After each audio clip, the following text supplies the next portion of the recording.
Mais j'ai ajouté qu'il y a quand même des pas à faire, des efforts à faire. L'ancrage territorial.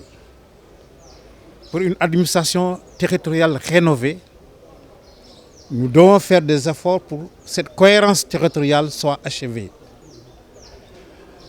J'ai cité le cas de communes situées dans les capitales régionales, les capitales départementales, qui étouffent pour des soucis de périmètre.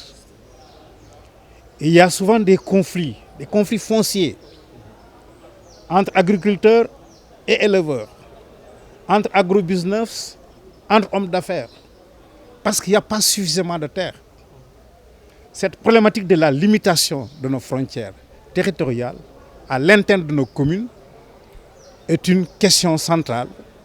Le chef de l'État ne cesse de le rappeler. Il faut qu'on fasse quand même une étude poussée pour justement trouver des solutions.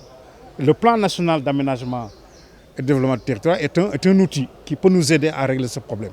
Mais il est encore persistant, la problématique foncière dans nos collectivités territoriales.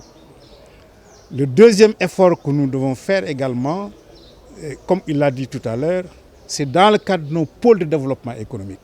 Je pense que ça aussi c'est important pour agréger les programmes, les projets et programmes autour d'un territoire pertinent. Ça aussi je pense que la deuxième phase de l'acte 3 a un chantier important à ouvrir.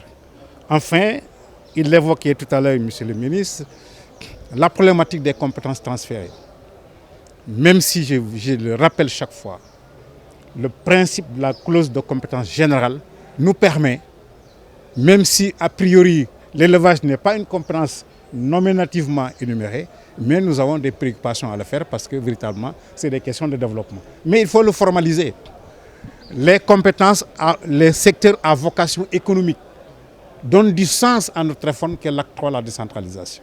C'est l'élevage, l'agriculture, la pêche, l'hydraulique, le tourisme, entre autres. Je pense que ça aussi, c'est des efforts importants. La réflexion est notée et monsieur le ministre en charge des collectivités territoriales aime bien le signaler chaque fois.